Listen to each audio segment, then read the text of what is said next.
আমার প্যারা রসুল সাল্লাল্লাহু আলাইহি ওয়াসাল্লামের হাদিস তিরমিজি শরীফে এসেছে, আল্লাহর হাবিব ইরশাদ করেছেন, ইযা মারারতুম বিরিয়াদিল জান্নাহ, উম্মত যখন তোমরা জান্নাতের পাশ দিয়ে, জান্নাতের বাগানের পাশ দিয়ে অতিক্রম করবে, ফারতাউ, তখন তোমরা সেখান থেকে জান্নাতের ফলমূল আহরণ করবে। একটু বড় করে বলে সুবহানাল্লাহ। সাহাবায়ে কেরাম আরজ করলেন, হুজুর দুনিয়াতে জান্নাতের বাগান কোথায়? দুনিয়াতে জান্নাতের বাগান আমরা তো চিনি না, আমাদেরকে একটু চিনাইয়ে দেন যাতে করে আমাদের জীবনে এমন পবিত্র জায়গা মিস হয়ে না যায়। একটু বড় করে বলি সুবহানাল্লাহ। আমার প্যারা রসুল বললেন, ক্বালা আল মাসাজিদু, আয় আমার উম্মতেরা জেনে রাখো, রিয়াদুল জান্নাহ হচ্ছে দুনিয়াতে যতগুলো মসজিদ আছে যেখানে আল্লাহর রসুলের, আল্লাহর প্রিয় বান্দাদের, আহলে বাইতের রসুল, সাহাবায়ে কেরাম, আউলিয়া কামিলিনের জিকির হয়, ওই পবিত্র মসজিদগুলো জান্নাতের এক একটা বাগান। জিজ্ঞাসা করলেন, ওয়ামাররাতু ইয়া রাসূলুল্লাহ, হুজুর জান্নাতের বাগান তো চিনে ফেললাম, এখন জান্নাতের বাগানের ফলমূল কিভাবে আহরণ করব, এই মর্যাদা কিভাবে আমরা লাভ করব? আমার প্যারা রসুল বললেন, তোমরা সেখানে গিয়ে আল্লাহর তাসবিহ পড়বে, আল্লাহর তাহমিদ পড়বে, আল্লাহর তাকবীর পড়বে, সেখানে এসে তোমরা পড়বে সুবহানাল্লাহি ওয়ালহামদুলিল্লাহি ওয়ালা ইলাহা ইল্লাল্লাহু আল্লাহু আকবার। এই তাসবিহ পড়তে থাকবে, আল্লাহ তোমাদের আমলনামায় জান্নাতে ফল আহরণ করার নেকি নসিব করবেন। এই সুযোগটা গ্রহণ করা দরকার আছে কিনা? আলহামদুলিল্লাহ, আজ আমরা জান্নাতের বাগানে এসে গেছি। যদিও বা দৃশ্যত মনে হচ্ছে অন্যান্য দালান কোঠা, অন্যান্য ঘরের আবাসনের মতো, এটাও কংক্রিটের তৈরি, এখানেও ছাদ দেওয়া হয়েছে, রড ব্যবহার করা হয়েছে, বালি, সিমেন্ট, কংক্রিটের ব্যবহার হয়েছে, এটা দৃশ্য তো আমরা দেখছি, কিন্তু আল্লাহর হাবিব বলছেন এটা বান্দার দ্বারা আল্লাহ করিয়ে নিল, এটার মর্যাদা আল্লাহ জান্নাতের বাগান বানিয়ে দিয়েছেন। তাই আমরা জান্নাতের বাগানে বসে জান্নাতি যুবকদের সরদারের আলোচনা করছি। সাইয়্যিদনা ইমামে আলী মাকাম ইমামে হুসাইন, হযরত ইমামে হাসানে মুজতবা, ওনারা কারা? আমার প্যারা রসুল সাল্লাল্লাহু আলাইহি ওয়াসাল্লাম বলছেন, ইন্নাল হাসানা ওয়াল হুসাইনা সাইয়্যিদা শাবাবি আহলিল জান্নাহ। এই উম্মত, আমার হাসান এবং হুসাইনকে চিনে রাখো। এখনো ছোট্ট দেখছো, শিশু দেখছো, কিন্তু তাদের মাকাম মর্তবা কি আমি হাবিব তোমাদেরকে ঘোষণা করে দিচ্ছি, কাল হাসরের ময়দানে পুরো উম্মত, সমস্ত নবীগণের উম্মত সহ মিলে, উম্মত মুহাম্মদী সহ 120 কাতার হাসরবাসী হবে, সেখান থেকে 40 কাতার হবে বাকি নবীগণের উম্মতদের কাতার, আর একাই শুধু আমি রসুলের উম্মতের কাতার হবে 80 কাতার। আর আমার উম্মতেরা যুবক অবস্থায় জান্নাতে প্রবেশ করবে, সেই যুবকদের সরদারি করবে আমার হাসান, আমার হুসাইন। রব্বুল আলামিন আমাদেরকে বড় দয়া করেছেন, আমরা ইমামে আলী মাকামের জিকিরে শরীক হয়ে জান্নাতের বাগানে বসে জান্নাতি যুবকদের সরদারের আলোচনায় শরীক হয়েছি। আমার প্যারা রসুলের হাদিস মাজমু জাওয়াইদের মধ্যে ইমাম হাইসামি রাদিয়াল্লাহু তাআলা আনহু বর্ণনা করছেন, আল্লাহর হাবিব ইরশাদ করেছেন, খায়রুকুম লিআহলি মিন বাদি। একটু বড় করে বলি সুবহানাল্লাহ।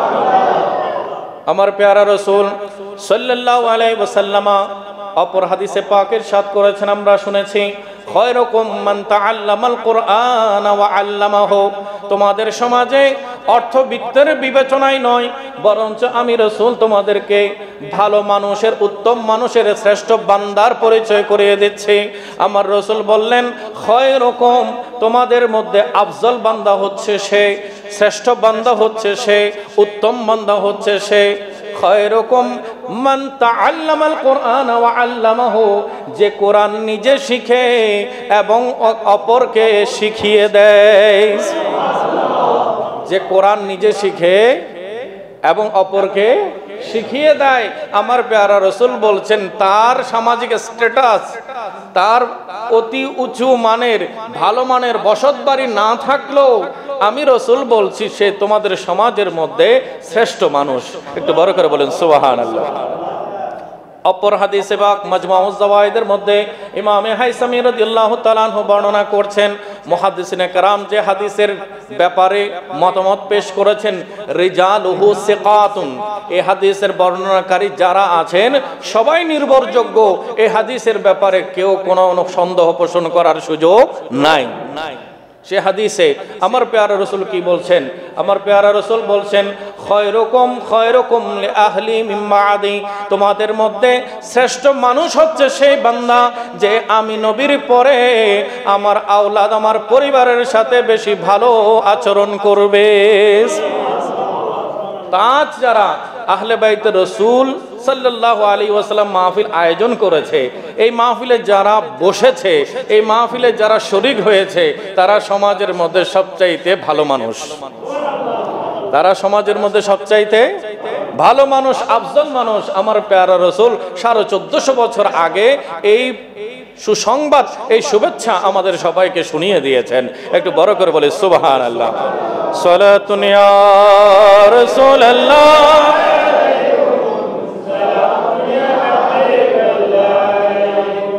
तेरे कुर्बानी ने जिंदा कर दिया इस्लाम को, तू न होता तू न रह जाती सदाकत ऐ हुसैन सलातुन या सलामुन या। সম্মানিত হাজিরিন, তাহলে আজ আমরা বড় ভাগ্যবান, শ্রেষ্ঠ জায়গায় বসেছি। দুনিয়ার বুকে সবচাইতে শ্রেষ্ঠ জায়গার নাম কি? সবাই বলতে হবে মসজিদ। আমার পেয়ারা রাসূল বলেছেন, আহাব্বুল বিলাদ ইলাল্লাহি মাসাজিদুহা, আল্লাহর কাছে সবচাইতে প্রিয় জায়গার নাম হচ্ছে এই দুনিয়ার জমিনের মসজিদ। তাহলে শ্রেষ্ঠ জায়গায় বসে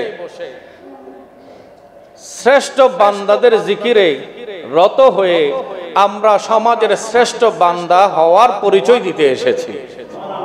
রব্বুল আলামিন এই শ্রেষ্ঠত্ব আমাদেরকে বরকরার রাখার তৌফিক নসিব করুক, আমিন। পবিত্র কোরআনের সূরা আসর শরীফ আমি আপনাদের সম্মুখে তেলাওয়াত করার সৌভাগ্য অর্জন করেছি। সময়ের চাহিদায়, যুগের চাহিদায় এই আয়াতের তাফসীর এবং আহলে বাইত রাসূলের জিকির, হুজুর গাউসুল জামান সৈয়দ মোহাম্মদ তৈয়ব শাহ রাহমাতুল্লাহি আলাইহির জিকির করাটা কত গুরুত্বপূর্ণ ইনশাআল্লাহ তাবারাক ওয়া তাআলা আমরা খুব কম সময়ের মধ্যে বুঝে নেওয়ার চেষ্টা করব। আল্লাহ সুবহানাহু ওয়া তাআলা আপনাদের আমাদের সবাইকে ধৈর্য ধারণ করে এই অল্প সময়ের কোরআনের মেসেজটা ধারণ করে তার জীবনে প্রতিপালন করার তৌফিক দান করুক, আমিন। আল্লাহ বলছেন ওয়াল আসর, সময়ের শপথ। কিসের শপথ? সময়ের শপথ, সময়ের কসম। ইন্নাল ইনসানা লাফি খুসর, নিশ্চয়ই দুনিয়ার সমস্ত মানুষ ক্ষতির মধ্যে আছে। কিসের মধ্যে আছে? ক্ষতির মধ্যে আছে। আল্লাহ আগে কিছু সময় পূর্বে যদি আমরা চিন্তা করি, আগেরকার মানুষের চলাফেরার জন্য এত উন্নত মানের যোগাযোগ ব্যবস্থা ছিল না। আগেরকার যুগে এক স্থান থেকে অপর স্থানে মানুষের সাথে যোগাযোগ করার জন্য মুঠোফোনের ব্যবহার ছিল, ভালো উন্নত মানের চিকিৎসা সেবা ছিল, ভালো খাবার প্রস্তুত করার সেরূপ বৈজ্ঞানিক পরিকল্পনা ছিল। আগেরকার মানুষ এত উন্নতি অর্জন করতে পারেনি। এখন দূরে যত হোক আমাদের কাছে দূরে মনে হয় না। লক্ষ লক্ষ মাইল দূরে, কোটি কোটি মাইল দূরে থাকলেও এখন স্ক্রিনের মাধ্যমে, মুঠোফোনের মাধ্যমে তার সাথে সরাসরি যোগাযোগ করার সুযোগ আছে কিনা? দেখে দেখে কথা বলার সুযোগ আছে কিনা?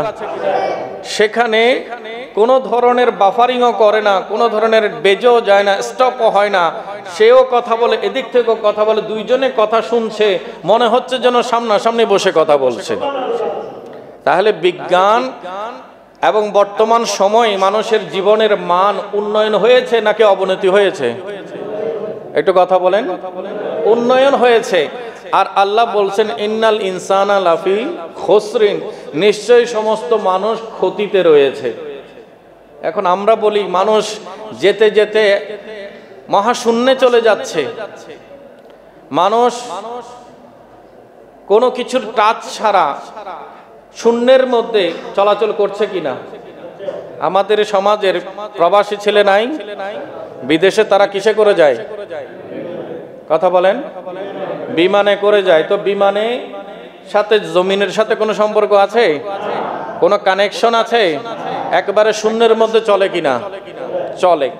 আবার অনেকেই সমুদ্র পথও যেতে চায়, অনেকে সমুদ্র পথও যেতে চায়। তো যাওয়ার জন্য আমরা দেখি বড় বড় জাহাজ আছে, সে জাহাজ সমুদ্রের বুক চিরে চলে যাচ্ছে, এক তীর থেকে অপর তীরে, এক গন্তব্য থেকে আরেক গন্তব্যে পৌঁছে যাচ্ছে।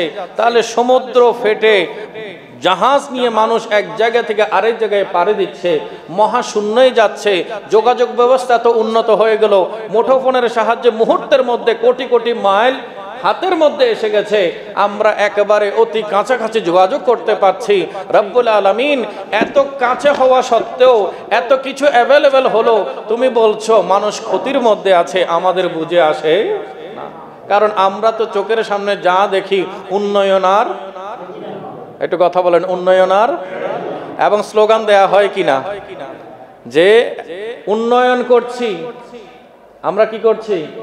উন্নয়ন করছি, ডেভেলপমেন্ট করছি, আমরা মানুষকে এগিয়ে নিয়ে যাচ্ছি, দেশকে এগিয়ে নিয়ে যাচ্ছি, এভাবে করে বিভিন্ন মহল থেকে বলা হয় কিনা? হয়। কিন্তু আল্লাহ কি বলছেন? আল্লাহ বলছেন মানুষ কিসের মধ্যে? ক্ষতির মধ্যে। তাহলে এটা বুঝার জন্য আমরা একটু খেয়াল করি, আমাদের শরীরের মধ্যে দুটো জিনিস আছে। মানুষের মধ্যে কয়টা জিনিস আছে? দুটো জিনিস। হুজুর কেবলা আল্লামা তাহের শাহ মুদ্দাজিল্লাহুল আলী যখন বায়াত করান, পীরে বাঙ্গাল হুজুর যখন বায়াত করান, তখন এর পরে বায়াতের পরে কিছু নসিহত করেন কিনা? উর্দু ভাষায় কিছু নসিহত করে কিনা? করেন। হুজুর কেবলা আলম তাহের শাহ মুদ্দাজিল্লাহুল আলী যখন নসিহত শুরু করেন, তখন বলেন যে দুনিয়া মে রূহ আর জিসিম একট্টে হুয়ে হ্যায়, দুনিয়াতে শরীর এবং রূহ দুটো একত্র হয়ে গেছে, দুটোর দাবি একই নয়, দুটোর দাবি ভিন্ন ভিন্ন। শরীর কি চায়? আরাম চায়। শরীর কি চায়? আরাম চায়। এই আরামের জন্য যত কিছু দরকার আছে, খাবার বলি, বিছানা বলি, অবস্থান বলি, আপনার পরিবেশ বলি, সব কিছু সে ডিমান্ড করে, চায় যাতে তার স্বাস্থ্যটা উন্নত হয়। স্বাস্থ্যটা কি হয়? উন্নত হয়, সেটার জন্য ভালো থাকে। সেজন্য সে যত কিছু প্রয়োজন আছে সবগুলোর ডিমান্ড করে। আর সেই ডিমান্ডের ক্ষেত্রে কোনটা রাইট ওয়েতে এসেছে, কোনটা রং ওয়েতে এসেছে, কোনটা সঠিকভাবে হালালভাবে এসেছে আর কোনটা হারামভাবে এসেছে, সেটার দিকে তার কোনো খেয়াল থাকে না। সে চায় আমার জন্য শরীরটা ভালো থাকে, এ ভালো রাখার জন্য সে কখনো হালাল দিয়ে সে ভালোটা মিটায়, আবার কখনো হারামের দিকেও হাত বাড়ায় কিনা? কথা বলেন, বাড়ায় কিনা? বান্দার বেসিক নিডস, ফান্ডামেন্টাল যে নিডসগুলো আছে, মানুষের যে মৌলিক চাহিদা, খাদ্য, বস্ত্র, বাসস্থান, চিকিৎসা, শিক্ষা, এই সব খাত উন্নত হয়েছে কিনা? একটু মুরব্বীরা কথা বলেন। হয়েছে। কোন খাতে এখন ভালো চিকিৎসার জন্য আমাদের দেশেও ভালো চিকিৎসার ব্যবস্থা আছে কিনা? হয়তো ক্ষেত্র বিশেষে টাকা বেশি খরচ হবে, কিন্তু বিদেশে না গিয়ে দেশেও ভালো চিকিৎসা গ্রহণ করার সুযোগ আছে কিনা? আছে। আপনার ভালো প্রতিষ্ঠানে পড়ে ভালো লেখাপড়া করার সুযোগ আছে কিনা? আছে। তাহলে থাকার মানুষের ঘর বাড়ি আছে কিনা? আছে। ভালো মানের খাবার আছে কিনা? আছে। তাহলে আপনার মৌলিক যে চাহিদা সবগুলো পূরণ করার ব্যবস্থা এখন প্রতিটি পরিবারে পরিবারে হয়ে গেছে। সবাই বলুন আলহামদুলিল্লাহ। এখন এমন সমাজের এমন মানুষ দেখতে হচ্ছে না যে না খেয়ে মারা যাচ্ছে, ক্ষুধার কারণে মানুষ মারা যাচ্ছে, এরকম কোনো এখন খবর আছে? চিকিৎসার কারণে মানুষ মারা যাচ্ছে এমন খবর খুবই কম। কারণ আমার দেশও আলহামদুলিল্লাহ চিকিৎসা বিজ্ঞান অনেক উন্নতি সাধন করেছে। এখন মানুষের ঘরে ঘরে কিসের অভাব? দেখা যায় মৌলিক চাহিদা সব পূরণ হয়ে গেছে, তারপরে ঘরের মধ্যে কোনো শান্তি নাই। কেন? পেছনে কারণ কি? বলছে তার জীবনে তার শরীরের যে ডিমান্ড, তার ভালো থাকার, তার মৌলিক চাহিদা তো পূরণ হয়েছে, কিন্তু বিলাসিতার কোনো শেষ নাই। সে প্রতিনিয়ত অমুকের পরিবারের সাথে কম্পিটিশনের মধ্যে আছে। অমুকের ঘরে এটা আছে, আমার ঘরে কেন নাই? অমুকের ছেলের কাছে এটা থাকলে আমার ছেলের কাছে কেন নাই? অমুকের স্ত্রীর কাছে এটা থাকলে আমার পরিবারে কেন নাই? এভাবে করে নানান কৌশলে আমরা পারিবারিকভাবে অসুস্থ প্রতিযোগিতা করছি কিনা? করছি। এমন কি আমাদের রাতের ঘুম পর্যন্ত হারাম হয়ে যায়। আমার ঘরের ছেলে যদি ভালো রেজাল্ট না করে, পার্শ্ববর্তী প্রতিবেশীর ছেলে যদি ভালো রেজাল্ট করে, ওই ভালো রেজাল্ট করাটা আমাকে ঘুমাতে দিচ্ছে না। এর পেছনে কারণ কি? আমার ভেতরে হিংসা আছে, আমার ভেতরে হিংসা আছে, আমার ভেতরে অহংকার আছে, এবং আমি চাই যে তার ঘরে ভালো না হোক, সব ভালো যেন আমার ঘরে হোক। এমন একটা অসুস্থ প্রতিযোগিতা আছে কিনা? আছে। দেখেন, আজ দুঃখজনক ব্যাপার হচ্ছে, আজ আমাদের নিজের কারণে আমরা অসুখী নই। নিজের ঘরে সব আছে, তারপরও রাতে ঘুমাতে গেলে আপনার ঘুমের ওষুধ খেতে হচ্ছে কেন? রাতে ঘুমাতে গেলে আপনাকে ইনজেকশন নিতে হচ্ছে কেন? রাতে ঘুমাতে গেলে আপনাকে আলাদা করে মেডিকেল সাপোর্ট নিতে হচ্ছে কেন? এর পেছনে কারণ কি? বলা হচ্ছে এখন বান্দা নিজের দুঃখে দুঃখী নয়, বান্দা নিজের দুঃখে দুঃখী নয়, অন্যের সুখ দেখে দুঃখী হয়ে গেছে। অন্যের সুখ দেখে দুঃখী হয়ে গেছে। কি বলেন? বাস্তবতার সাথে মিল আছে কিনা? একটু কথা বলবেন মুরব্বীরা। আমি বেশি কোনো ওয়াজ করব না, খুব কম সময় আমাকে ধরে দিয়েছে, এর মধ্যে আমি শেষ করে দেব ইনশাল্লাহ। অন্যের সুখ দেখে কি দুঃখী, আমার অন্তরে বড় জ্বালা, মনের ভেতরে অনেক জ্বালা, আর এই জ্বালা মেটানোর মতো কোনো ওষুধও নাই। এই জ্বালাটা তৈরি হয়েছে কিসের কারণে? হিংসার কারণে। এই জ্বালাটা তৈরি হয়েছে অহংকারের কারণে। অথচ এই বান্দা হিংসা করতে গিয়ে, অহংকার করতে গিয়ে, অন্যের প্রতি বিদ্বেষ রাখতে গিয়ে আল্লাহর সাথে টাক্কা দিতে যাচ্ছে। একটু বড় করে বলুন নাউজুবিল্লাহ। আল্লাহর হুকুমের সাথে সে বিরোধিতা করতে চাচ্ছে। সে বান্দাকে এটা বুঝাতে চায় যে আল্লাহ তুমি ভুল জায়গায় দিয়েছো। কি বলেন? অন্যজনের ছেলে ভালো করছে, তার ঘরে আনন্দ আছে, সুখ আছে, বরকত আছে, এগুলো দিয়েছেন কে? কথা বলেন, কে দিয়েছে? বান্দার জীবনের যত সফলতা, যত উন্নতি, সবগুলো দেনেওয়ালা কে? আল্লাহ যখন দিয়েছে, সেখানে যখন আরেকজন বান্দা নারাজ হয়, তাহলে সে কি আল্লাহকে এটা বুঝাতে চাচ্ছে আল্লাহ তুমি তাকে না দিয়ে আমাকে দেওয়ার কথা ছিল, তুমি ভুল জায়গায় দিয়েছো? একটু বড় করে বলেন নাউজুবিল্লাহ। এরকম কারো যদি খেয়াল অন্তরে আসে, সে সাথে সাথে কুফরিতে চলে যাবে। সে সাথে সাথে কিসের মধ্যে? কুফরির মধ্যে চলে যাবে। সেই জন্য আমাদের সতর্ক থাকতে হবে যে আমরা নিজের ক্যারেক্টারের কারণে, আচরণের কারণে কোনো আমরা ঈমান নষ্ট করে ফেলছি কিনা। আল্লাহ তাআলা আমাদেরকে বুঝার তৌফিক দান করুক, আমিন। আমাদের দোয়া থাকবে, আল্লাহ তোমার কাছে কোনো কিছুর কমতি নাই, তুমি আমার প্রতিবেশীকে দিতে পারলে আমাকেও দিতে পারো, তুমি তাকে দিতে পেরেছো, তুমি আমাকেও দিতে পারবে। আল্লাহ তাকেও সুখে রাখো, আমার সুখের জন্য যা যা দরকার সেটাও আমাকে দান করো। বাস দেখবেন অন্তরের জ্বালা মিটে যাবে, অহংকার পানি হয়ে যাবে, হিংসা বিদ্বেষ চলে যাবে। তার পরিবারের উন্নয়ন দেখে যখন আপনি শুকরিয়ার জন্য সবর করে আল্লাহর দরবারে দোয়া করবেন, আল্লাহর ফয়সালা হতে পারে, দেখা যাবে তাদের উন্নয়ন চেয়েও আপনার জীবনের উন্নতি আরো বেশি হয়ে যাবে। আল্লাহ তাআলা গ্রহণ করা তৌফিক দান করুক, আমিন। আল্লাহ বলছেন ইন্নাল ইনসানা লাফি খুসর, সমস্ত মানুষ কিসের মধ্যে? ক্ষতির মধ্যে। এখন আল্লাহ যা দেখি তো উন্নতি দেখি। আল্লাহ বলছেন বান্দা তোমার কাছে দুটো জিনিস আছে, তোমার শরীর চায় আরামে থাকার জন্য, সে আরামের বস্তুগুলো অর্জনে সে কোনটা রাইট, কোনটা রং, কোনটা হালাল, কোনটা হারাম সের দিকে নজর করে না, তার শুধু আরাম লাগবে। আজকে এতগুলো গুনাহ হচ্ছে, সবগুলো তো এই শরীরটাকে আরাম দেওয়ার জন্য। কি বলেন? এতগুলো গুনাহ হচ্ছে, এতগুলো মারামারি হচ্ছে, সবগুলো কি নিজের শরীরটাকে আরাম দেওয়ার জন্য। কিন্তু আল্লাহ সুবহানাহু ওয়া তাআলা শরীরের ভেতরে আর একটা মূল্যবান জিনিস দিয়েছেন, সেটার নাম হচ্ছে রূহ। সেটার নাম কি? রূহ। কোরআনে আল্লাহ সুবহানাহু ওয়া তাআলা আল্লাহর হাবিবকে বলছেন, হাবিব আপনাকে তারা জিজ্ঞাসা করবে, ইয়াসআলুনাকা আনির রূহ, তারা আপনাকে জিজ্ঞাসা করবে রূহ কি জিনিস। আপনি বলবেন, কুলির রূহ মিন আমরি রাব্বি, রূহ সাধারণ কোনো বিষয় নয়, রূহ আমার আল্লাহর হুকুমের নাম। একটু বড় করে বলুন সুবহানাল্লাহ। রূহের চাহিদা আল্লাহর সাথে মিলিত হওয়া, রূহের চাহিদা আল্লাহর সাথে মিলিত হওয়া, আর জিসিমের চাহিদা দুনিয়ার সাথে মিলিত হওয়া।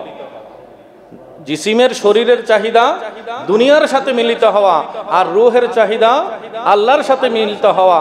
এখন দুইটার চাহিদা সমান নাকি ভিন্ন? কথা বলি, সমান নাকি ভিন্ন? ভিন্ন। তাহলে বোঝা গেল যারা শরীরের ডিমান্ড পূরণ করে তারা ক্ষতির মধ্যে আছে। যারা শরীরের ডিমান্ড পূরণ করে তারা কোথায়? ক্ষতির মধ্যে। আর যারা রূহের ডিমান্ড পূরণ করে আল্লাহর সাথে মিলিত হতে চায়, আল্লাহ সুবহানাহু ওয়া তাআলা সাথেই বলে দিয়েছেন, ইল্লাল্লাযীনা আমানু ওয়া আমিলুস সালিহাত, নিঃসন্দেহে যারা ঈমান এনেছে এবং নেক আমল করেছে তারা সফলতার মধ্যে আছে। আর একটু সহজ করে বলি, আমাদের মধ্যে দুটা জিনিস, একটা হাইওয়ানিয়ত আর একটা হচ্ছে ইনসানিয়ত। হাইওয়ানিয়ত মানে হচ্ছে সাধারণ পশুর মধ্যে প্রাণ আছে কিনা। আমরা যে সকল পশু দেখতে পাই, প্রাণী দেখতে পাই, সেগুলোর মধ্যে প্রাণ নাই? আছে। তা আমাদের মধ্যেও কি আছে? প্রাণ আছে। তাহলে প্রাণের দিক থেকে তাদের সাথে আমাদের অমিল নয়, মিল। তারাও চলাফেরা করে, আমরাও চলাফেরা করি। তাহলে চলাফেরা করাটা ইনসানিয়ত নয়, এটা হাইওয়ানিয়তের মধ্যেও আছে কি না? আছে। এরপরে আমরাও খাবার খাই, তারাও খাবার খায়। তাহলে খাবার গ্রহণ করার মধ্যে, রিজিক গ্রহণ করার মধ্যে তাদের সাথে আমাদের মিল আছে কিনা? আছে। এখন আমরা দ্রুত গতিতে যাওয়াকে আমাদের উন্নয়ন নাম দিচ্ছি, অথচ দ্রুত গতিতে হাইওয়ানদের মধ্যে দ্রুতগামী ছুটতে পারে এমন পশু আছে কিনা? আছে। আসমানে যাওয়া, শূন্যে যাওয়া, এমনকি চাঁদে যাওয়া, এগুলো নিয়ে আমরা অহংকার করছি যে মানুষ বিজ্ঞান উন্নতি করতে করতে চাঁদে পর্যন্ত চলে গেছে। অ্যাপোলো 11-এর কথা বলছি, নীল আর্মস্ট্রং এর কথা বলছি, এরকম বিভিন্ন নভোচারীদের কথা আমরা তুলে আনছি, আমাদের বইগুলো তো লেখানো হচ্ছে, এবং এগুলোকে বিজ্ঞানের বড় বিস্ময় আবিষ্কার বলে নাম দেওয়া হচ্ছে। কিন্তু সেটা কি ইনসানিয়াত নাকি হাইওয়ানিয়াত? পাখি কি শূন্যের মধ্যে চলে না? আসমানে চিল, যে পাখি আমরা চিল পাখি, সেটা অন্যান্য সাধারণ পাখির তুলনায় আরো বেশি উপরে যেতে পারে কিনা? ঈগল পাখি আরো উপরে যেতে পারে কিনা? পারে। তাহলে উপরে মহাশূন্যে, শূন্যের মধ্যে বিচরণ করা, এটা রকেটের বা প্লেনের যোগে, প্লেনের মাধ্যমে আমরা যেমন ছুটছি, হাইওয়ান যেগুলো আছে, পশু পাখি যেগুলো আছে, সেগুলো ছুটতে পারে না। তাহলে তাদের ওই ছোটা, সেটাকে আমরা উন্নয়ন নাম দিচ্ছি। তাহলে মহাশূন্যের মধ্যে চলে যাওয়া এটা ইনসানিয়ত নয়, এটা হাইওয়ানিয়তের মধ্যে আছে কিনা? আছে। সমুদ্রের মধ্যে জাহাজ নিয়ে চলে যাওয়া, এক জায়গা থেকে আরেক জায়গায় পৌঁছে যাওয়া, এটাকে আমরা উন্নয়ন নাম দিচ্ছি। অথচ আমরা সমুদ্রের দৃশ্য যদি দেখি, বড় বড় বিশাল বিশাল আকৃতির মাছ, যেটা এক জায়গা থেকে অপর জায়গায় মুহূর্তের মধ্যে হাজার হাজার কিলোমিটার বেগে ছুটে চলে যাচ্ছে। একটু বড় করে বলি সুবহানাল্লাহ। তাহলে সমুদ্রের বুক চিরে চলে যাওয়া, মহাশূন্যের উঠে যাওয়া, এক জায়গা থেকে অপর জায়গায় দ্রুত চলে যাওয়া, এটা ইনসানিয়ত নয়, এটা হাইওয়ানিয়তের মধ্যেও আছে কিনা? আছে। তাহলে বাস্তবতাটা কি? আমাদের মধ্যে ইনসানিয়তটাকে প্রতিষ্ঠা যদি আমরা করতে পারি, তবেই আমরা ওই হাইওয়ানিয়তের উপরে উঠে লাফি খুসরিন থেকে বের হয়ে আমরা সফলতার মধ্যে চলে আসব। একটু বড় করে বলে সুবহানাল্লাহ। আল্লাহ তাআলা আমাদেরকে বুঝাচ্ছেন, বান্দা, কেউ যদি মনে করে যে বিমানে উঠা সফলতা, সমুদ্রের মধ্যে জাহাজ নিয়ে চলাটা সফলতা, চাঁদে যাওয়াটা সফলতা, তাহলে এই সফলতা অর্জন করা সবার দ্বারা কি সম্ভব হবে? বিমানে চড়ার মধ্যে খরচ আছে কিনা? মুরব্বী কথা বলেন, আছে কিনা? চাঁদে যাওয়ার জন্য খরচ আছে কিনা? তো দিন মজুর যিনি, উনি কি চাঁদে যেতে পারবে? তাহলে তার সারা জীবনে সফল হওয়ার কোনো সুযোগ নাই। বিমানে চড়ার যদি তার তৌফিক না হয়, বুলেট ট্রেনে যদি চড়া, মেট্রো রেলে চড়া যদি তার তৌফিক না হয়, তাহলে সফলতা পর্যন্ত সে পৌঁছতে পারবে না। তো রব্বুল আলামিন বলছেন, বান্দা তুমি তোমার ব্যাখ্যায় সফলতাকে বিভিন্নভাবে আকৃতি দান করছো, সংজ্ঞা দান করছো, কিন্তু আমি আল্লাহ থেকে শুনে রাখো, আমি এমন এক মানদণ্ড দিচ্ছি যে আমার সমস্ত বান্দা যে অবস্থায় থাকুক না কেন, যার জীবন মান যে অবস্থায় হোক না কেন, সে যদি আমার ওই সূত্র মোতাবেক, ওই ফর্মুলা মোতাবেক জীবন অতিবাহিত করতে পারে, জীবন পরিচালনা করতে পারে, সে দিনমজুর হোক আর বাদশা হোক, আমি দুজনকে সমানভাবে সফল হিসেবে সনদ দান করব। আল্লাহ সেই বান্দাটাকে, আল্লাহ বলছেন বিসমিল্লাহির রহমানির রহিম, কদ আফলাহা মান তাযাক্কা। আল্লাহ বলছেন যার অন্তর শুদ্ধ হয়ে গেছে সে সফল হয়ে গেছে। আরো স্পষ্ট করে বলছেন কদ আফলাহাল মুমিনুন, যারা আমি এবং আমার হাবিবের উপরে ঈমান এনে ফেলেছে, যারা মুসলমান মুমিন হয়ে গেছে, আমি আল্লাহ বলছি সে সফল হয়ে গেছে। তাহলে ঈমানের দৌলতে সব শ্রেণীর মানুষ সফল হতে পারবে কিনা? পারবে। আল্লাহ সুবহানাহু ওয়া তাআলা এমন এক ফর্মুলা দিলেন, বলছেন ইন্নাল ইনসানা লাফি খুসর, নিশ্চয় সমস্ত মানুষ কিসের মধ্যে? ক্ষতির মধ্যে। কিসের মধ্যে? ক্ষতির মধ্যে।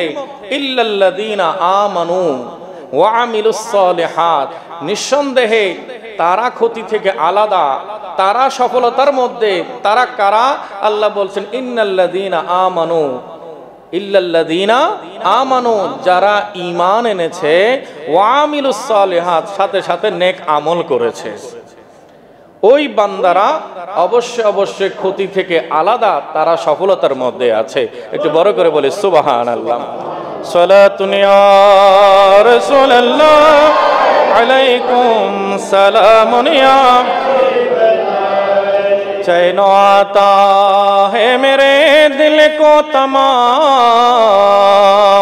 नाम लेते ही तुम्हारा या नबी सलातु रसूल अल्लाह।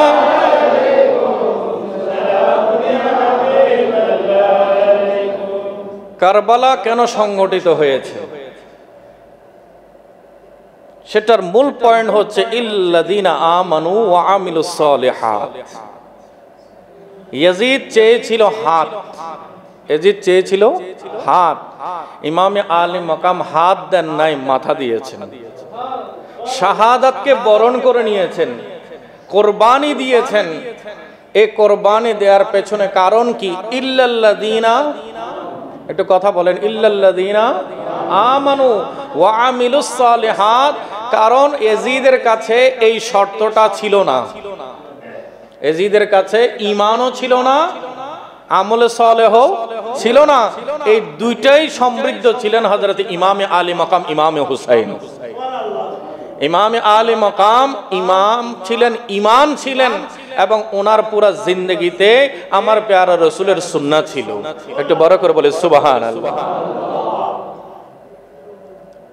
ইমামে আলী মাকাম সৈয়দুশ শুহাদা ইমাম হোসেন রাদিয়াল্লাহু তাআলা আনহুর ব্যাপারে ইতিপূর্বে মাওলানা আহমদুল ইসলাম কাদেরী গুরুত্ব আমাদের সামনে তুলে ধরেছেন।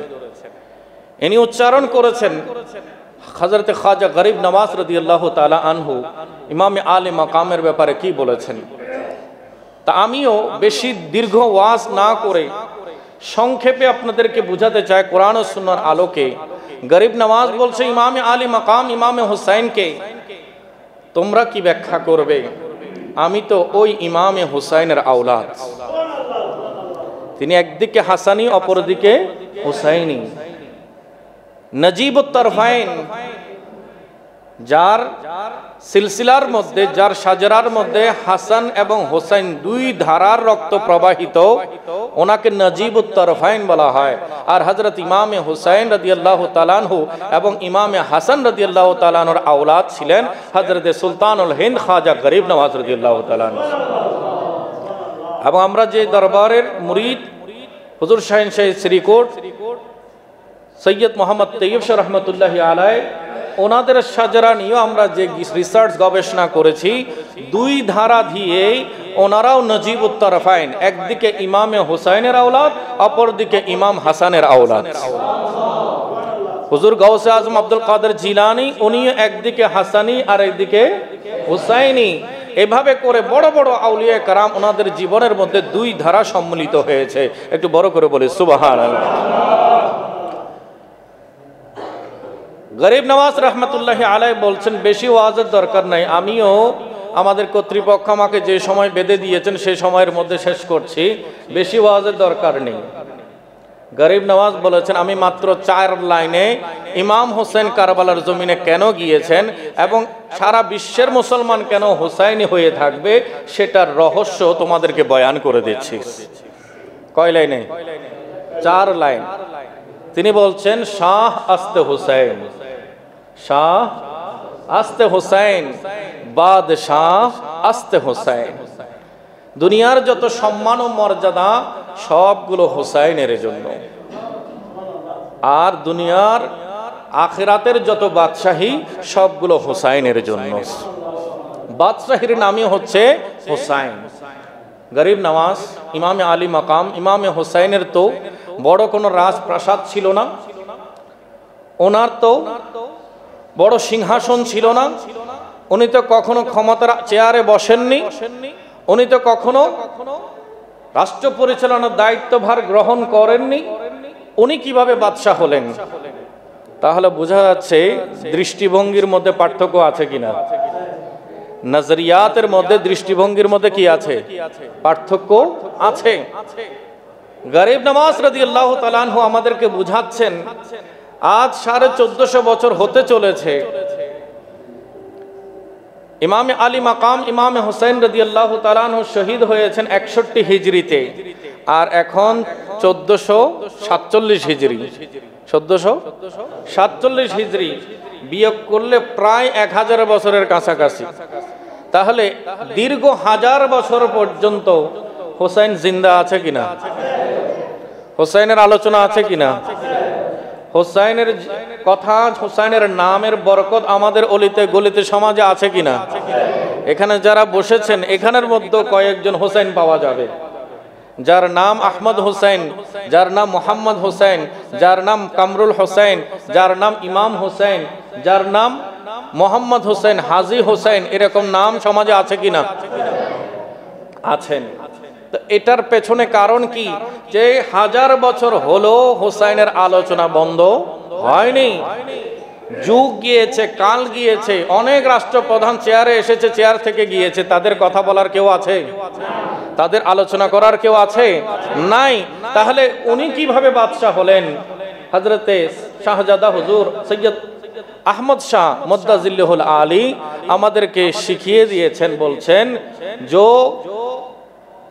दिलों पर राज करता है वो फातिह जमाना होता है, जो दिलों पर राज करता है वो फातिह जमाना होता है। যে মানুষের দিলের মধ্যে অন্তরে রাজত্ব করে সে পুরো জমানার বাদশা হয়ে যায়। গরিব নওয়াজ রাদিয়াল্লাহু তাআলা আনহু আমাদেরকে শিখিয়ে দিয়েছেন ইয়াজিদ ছিল, ইয়াজিদ মিটে গেছে, হুসাইন ছিল আজও আছে, হুসাইন ছিল আজও আছে। তাহলে শাহ আস্তে হুসাইন, বাদশাহ আস্তে হুসাইন, প্রকৃত পক্ষে বাদশাহী তো আমার হুসাইন করছে। প্রকৃত পক্ষে মানুষের অন্তর জয় করেছে কে? হুসাইন। কথা বলেন কে? হুসাইন। দ্বিতীয় লাইনে বলছেন দিন আস্তে হুসাইন। হুসাইন মানে কি? বলে দিন। হুসাইন কি? দিন। আমরা তো দিন মানে ইসলাম বুঝি, হুসাইন কিভাবে দিন হয়? আমরা হাদিস শরীফের দিকে দেখি, নবী করিম সাল্লাল্লাহু আলাইহি ওয়াসাল্লাম মিম্বরে রাসূলের মধ্যে খুতবা দিচ্ছেন। হযরত ইমাম আবু নুআইম রাহমাতুল্লাহি আলাইহি হিলিয়াতুল আউলিয়ার মধ্যে হাদিস নকল করেছেন, ইবনে আসাকির তারিখ দিমাশকের মধ্যে হাদিস নকল করেছেন, এবং মিশকাতের মধ্যে এক জায়গায় হাদিস শরীফ আছে। আমার প্যারা রাসূল সাল্লাল্লাহু আলাইহি ওয়াসাল্লাম মিম্বরে রাসূলে খুতবা দিচ্ছেন। তাহলে খুতবা ইবাদত কিনা? কথা বলেন, খুতবা ইবাদত। জুমার দিনে জোহরের ওয়াক্তে কয় রাকাত নামাজ পড়ি? 2 রাকাত। আর 2 রাকাতের সওয়াব কোথায়? খুতবার মধ্যে। খুতবা দেওয়া হয়, খুতবার ইজ্জত করে আদব করে বান্দা যদি শুনে তাহলে তাকে ফরজ নামাজ 2 রাকাত পড়বে, আর বাকি 2 রাকাতের সওয়াব ও খুতবার মধ্যে বান্দাকে দেওয়া হবে। তাহলে ওই খুতবা দেয়া ইবাদত কিনা? কথা বলি, খুতবা দেয়া কি ইবাদত? আমার প্যারা রাসূল সাল্লাল্লাহু আলাইহি ওয়াসাল্লাম খুতবা দিচ্ছেন, হঠাৎ করে দেখা যায় নবী মুস্তাফা সাল্লাল্লাহু আলাইহি ওয়াসাল্লাম খুতবা বন্ধ করে দিলেন। আল্লাহর হাবিব মিম্বারে রাসূলের মধ্যে দাঁড়ানো, আমার প্যারা রাসূল সাল্লাল্লাহু আলাইহি ওয়াসাল্লাম খুতবা দিচ্ছেন, খুতবা বন্ধ করে দিলেন। দেখা যায় সাহাবায়ে কেরাম বুঝতে উঠতে না পেরে পেছনে যখন তাকালেন, দেখা যায় হযরত ইমামে আলী মাকাম ইমামে হুসাইন রাদিয়াল্লাহু তাআলা আনহু ছোট ছোট কদম ফেলতে ফেলতে নবী মুস্তাফার দিকে ছুটে আসছে। আমার প্যারা রাসূল সাল্লাল্লাহু আলাইহি ওয়াসাল্লাম মিম্বার শরীফ থেকে নেমে হুসাইনকে কোলে নিয়ে নিলেন। হুসাইনকে কোলে নিয়ে নিলেন। আমার রাসূল ছিলেন কোথায়? খুতবা প্রদানে, ইবাদতে। কিসের মধ্যে? ইবাদতের। ইবাদত। আল্লাহর প্যারা মাহবুব সাল্লাল্লাহু আলাইহি ওয়াসাল্লাম খুতবা বন্ধ করে হুসাইনকে কোলে নিলেন। এখন আপনাদের কাছে জিজ্ঞাসা, একটা বাচ্চাকে কোলে নিলে তার বয়স কতটুকু হবে? 2 থেকে 4 বছর। 2 থেকে 4 বছর। 5 বছরের ছেলে কোলে উঠতে চাইবে না। তাহলে 2 থেকে 4 বছরের ছোট্ট শিশু মসজিদে নববী শরীফের মধ্যে এসেছে, আর আমার প্যারা রাসূল সাল্লাল্লাহু আলাইহি ওয়াসাল্লাম ওই হুসাইনকে খুতবারত অবস্থায় মিম্বার শরীফ থেকে নিয়ে কোলের মধ্যে নিয়ে নিলেন। বলছিলাম আল্লাহর রাসূল খুতবা দিচ্ছেন, খুতবা ইবাদত। আর ওই ইবাদতের মধ্যে অফ করে দিলেন, স্টপ করে দিলেন, স্থগিত করে ইমামে আলী মাকাম ইমামে হুসাইনকে কোলের মধ্যে নিলেন। কোলে যখন নিলেন তখন হুসাইনও খুতবার অংশ হয়ে গেছে। হুসাইনও খুতবার অংশ হয়ে গেছে। এতক্ষণ আমার প্যারা রাসূল খুতবা দিচ্ছেন, প্রসঙ্গ ছিল আরেকটা। যখন হুসাইনকে আমার প্যারা রাসূল কোলে নিলেন তখন সমস্ত উম্মত দেখে রইলেন, তাদেরকে বললেন, হাদা ইবনি আনিল হুসাইন। এই আমার উম্মতেরা দেখো দেখো, আমি যাকে কোলে নিয়েছি এটা আমার সন্তান হুসাইন। এখন হুসাইন খুতবার ভেতরে প্রবেশ করেছেন। খুতবা দেয়া কি ইবাদত? খুতবা দেয়া কি ইবাদত? এখন আমার প্যারা রাসূল বলছেন, ইন্না হাদা ইবনি আনিল হুসাইন, শুনে রাখো এ সন্তান আমার সন্তান হুসাইন। আমার প্যারা রাসূল বলছেন, ফাআরিফুহু, তোমরা তাকে চিনে রাখো, তোমরা তাকে চিনে রাখো। ওয়াফাদ্দালুহু, তার মর্যাদা জেনে রাখো, তার মর্যাদা জেনে রাখো। এবং বলছেন ওয়াতানসুরুহু, আর যখন সুযোগ সময় হবে তোমরা তাকে সহযোগিতাও করবে।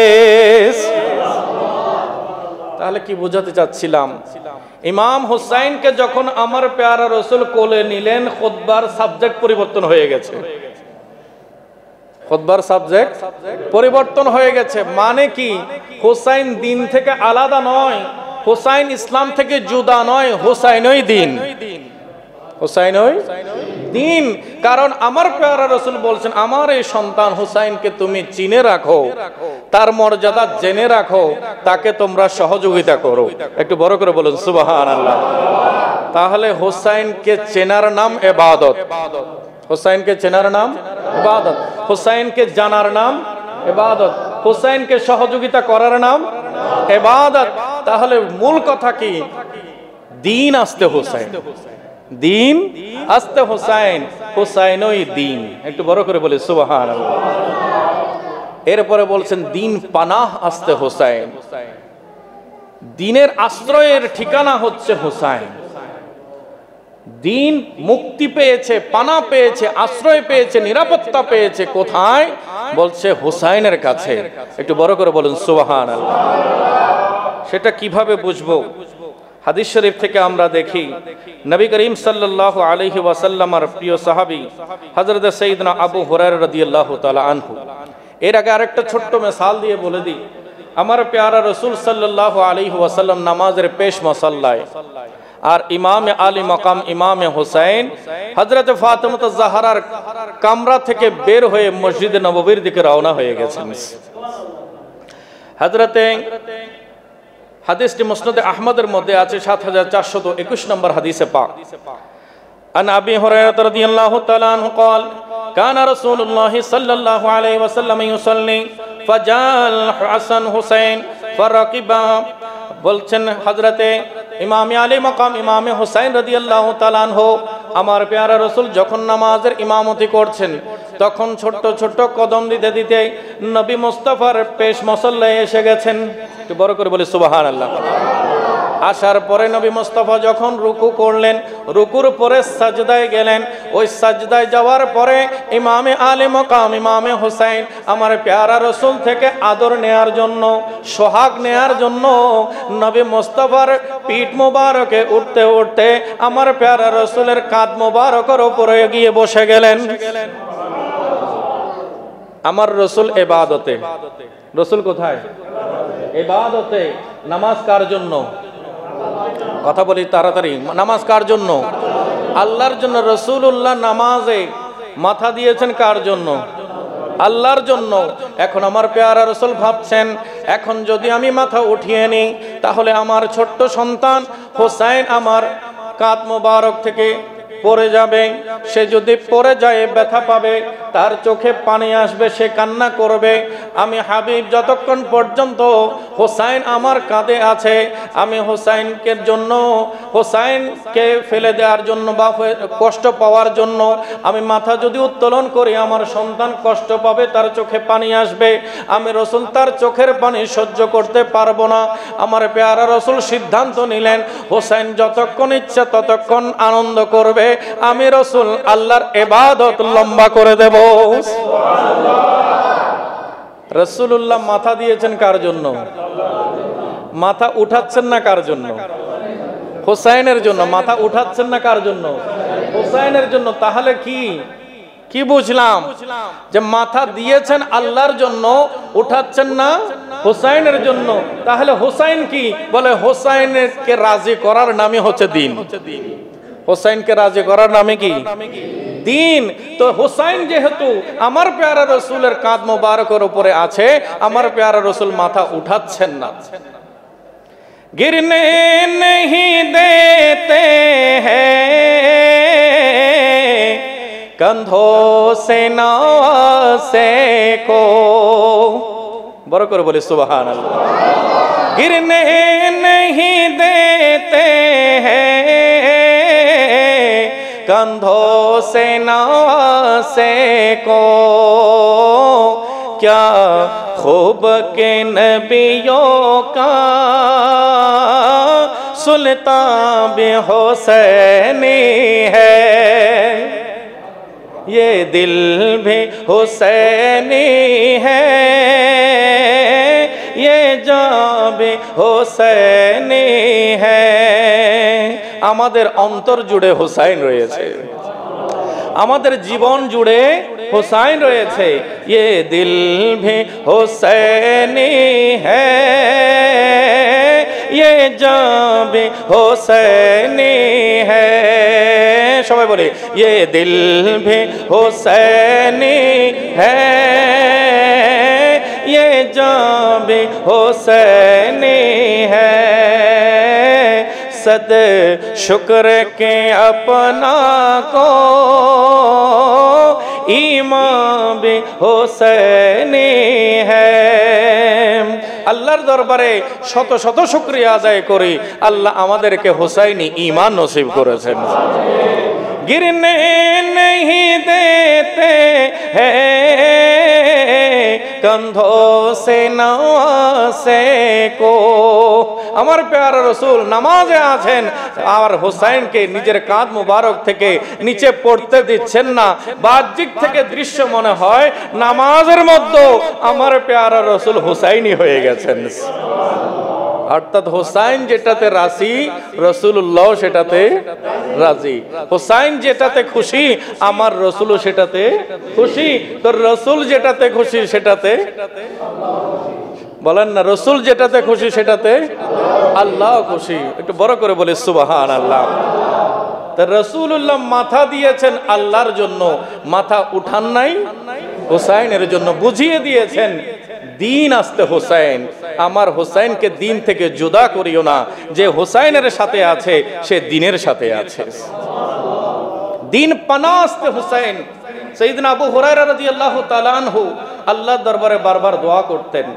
নাম শুনেছেন হযরত আবু হুরায়রা রাদিয়াল্লাহু তাআলা আনহু, রাসূলুল্লাহর হাদিস সমূহ সবচাইতে যিনি বেশি বয়ান করেছেন, বেশি রওয়ায়াত করেছেন, ওনার নাম হযরত সাইয়েদনা আবু হুরায়রা রাদিয়াল্লাহু তাআলা আনহু। তিনি আল্লাহ সুবহানাহু ওয়া তাআলার দরবারে বারংবার দোয়া করতেন। হাদিসটি ইমাম তাবারি তারিখুর রাসূলের মধ্যে উল্লেখ করেছেন এবং ইবনে কাসির আল বিদায়া ওয়ান নিহায়ার মধ্যে এনেছেন। তিনি আল্লাহর দরবারে বলছেন, আল্লাহুম্মা লা তুদরিকনি সানাতা 60 ওয়ালা ইমারাতাস সিবিয়ান। আয় আল্লাহ, তুমি আমাকে 60 হিজরি পর্যন্ত বাঁচিয়ে রাখিও না, 60 হিজরি পর্যন্ত বাঁচিয়ে রাখিও না। এবং আমাকে ইমারাতুস সিবিয়ান, তরুণদের নেতৃত্ব, তরুণ ছেলে যখন মসনদে বসবে, সিংহাসনে বসবে, তার যুগ আসার আগে আগে তুমি আমাকে মত নসিব করিও। চিন্তা করেন, যে সময়ে কথা উনি উল্লেখ করেছেন 60 হিজরি, সে 60 হিজরিতেই কারবালার ঘটনার সূত্রপাত হয়েছে। হযরত সাইয়েদনা আমির মুআবিয়া রাদিয়াল্লাহু তাআলা আনহু 22 রজব 60 হিজরির 22 রজব ইন্তেকাল করেছেন। এরপরে কাউকে কোনো কিছু না জানিয়ে, কারো কোনো সমর্থন না নিয়ে ইয়াজিদ সিংহাসনের মধ্যে নিজে নিজে উঠে গেছে, নিজে নিজেই বসে গেছে এবং সে বাধ্য করতে চায় ইমামে আলী মাকাম ইমামে হোসাইনকে তার হাতে বায়াত গ্রহণ করার জন্য। একটু বড় করে বলুন নাউজুবিল্লাহ। ইমামে আলী মাকাম সৈয়দুশ শুহাদা ইমামে হোসাইন রাদিয়াল্লাহু তাআলা আনহু কারবালার ময়দানে কেন গিয়েছিলেন? মসনদের জন্য, সিংহাসনের জন্য, ক্ষমতার জন্য? কিছু কপাল পোড়া আছে যারা ইমাম হোসাইনকে দোষারোপ করে এগুলো বলে যে উনি তো ক্ষমতার লোভে সেখানে গিয়েছিলেন। একটু বড় করে বলেন নাউজুবিল্লাহ। আমরা বলছি তোমরা তো হোসাইনকে নিয়ে পড়ো নাই, লেখাপড়া করো নাই। হোসাইনের শুভ জন্মদিন থেকে যদি কয়েক বছরে আমার প্যারা রাসূল হোসাইনের শানে যে হাদিসগুলো বয়ান করেছেন, এগুলোর যদি অন্তত তরজমাও যদি জানতে, তাহলে কখনো তোমাদের মুখ দিয়ে এইসব খারাপ কথা বের হতো না। হোসাইনের নানা জান আমার প্যারা রাসূল সাইয়্যিদুল আম্বিয়া, সমস্ত নবীগণের সরদার, সমস্ত নবীগণের সরদার।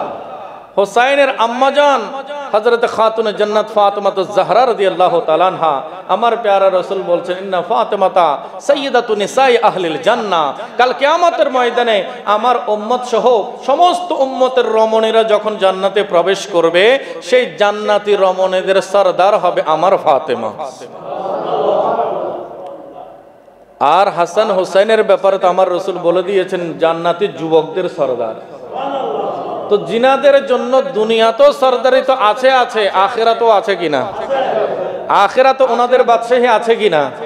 তো যারা দুনিয়াতে এসেছেন এবং আখিরাতে উঠবেন, যাদের জন্য আল্লাহ নেতৃত্বকে রেজিস্টার করে দিয়েছেন, যাদের জন্য নেতৃত্বকে আল্লাহ রেজিস্টার করে দিয়েছেন, সনদ করে দিয়েছেন, ওনাদের অন্তরে কি দুনিয়ার মোহ থাকতে পারে? দুনিয়ার মসনদের কোনো লোভ আসতে পারে না। কিন্তু ইমামে আলী মাকাম সেখানে কারবালার ময়দানে কেন গিয়েছিলেন? এর পেছনে কারণ হচ্ছে ইল্লাল্লাযিনা আমানু ওয়া আমিলুস সালিহাত, যে হোসাইনের মধ্যে ঈমান ছিল আর ইয়াজিদের মধ্যে কুফরি ছিল। ইয়াজিদের মধ্যে কি ছিল? কুফরি ছিল। ইমামের মধ্যে আমলে সালেহ ছিল আর ইয়াজিদের মধ্যে নাপাকি ছিল। ইয়াজিদের মধ্যে কবিরা গুনাহ ছিল, ইয়াজিদের মধ্যে শরীয়ত লঙ্ঘন ছিল, সে বেনামাজি ছিল। আর আমার ইমাম তো কারবালার ময়দানে ছুরির নিচেও নামাজি, ছুরির নিচেও কি নামাজি। আমার ইমামে আলে মাকাম কখনো মিথ্যা বলেন নাই, কখনো নামাজ ছাড়েন নাই, কখনো হালাল ত্যাগ করেন নাই, হালালের উপরে ছিলেন, হারাম কখনো স্পর্শ করেন নাই। আর ইয়াজিদের জীবন যদি পড়েন, সে শরাবী ছিল। বলেন না নাউজুবিল্লাহ। সে বেনামাজি ছিল, সে জেনা ব্যভিচারকে হালাল মনে করত, সে গান বাজনাকে হালাল মনে করত, সে নিজের বাবার মৃত্যুর পরে নিজের মাকে বিয়ে করাকে জায়েজ মনে করত। একটু বড় করে বলেন নাউজুবিল্লাহ।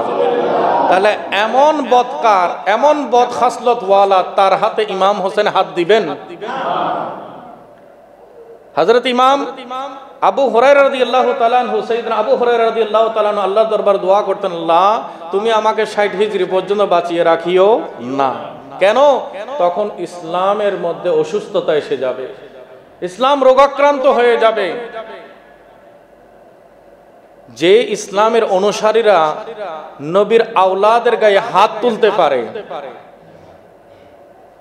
ইয়াজিদ এবং ইয়াজিদ বাহিনী, এরা নিজেদেরকে মুসলমান দাবি করতো কিনা? কথা বলেন, করতো কিনা? এরা কি কাফের? এরা নিজেরা দাবি করতো এরা কি মুসলমান। এখন নবীর উম্মত হয়ে নবীর আওলাদের রক্ত ঝরাবে, নবীর আওলাদকে শহীদ করে দেবে, নবীর আওলাদকে জবে করে দেবে, নবীর পরিবারকে উচ্ছেদ করে দেবে, নিশ্চিহ্ন করে দেবে, এমন যখন সিদ্ধান্ত নিয়েছে, তখন ইসলামের অবস্থা সুস্থতা নাকি অসুস্থতা? কথা বলেন, অসুস্থতা। রক্ত শূন্যতায় ভুগছে ইসলাম। ইসলামের ব্লাডের দরকার। কিসের দরকার?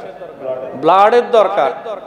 আমাদের সমাজে কারো যদি রক্ত শূন্যতা হয়, ব্লাডের প্রয়োজন হয়, তাকে ব্লাড দেয়া হয় কিনা? যে কেউ কি যে কাউকে ব্লাড দিতে পারে?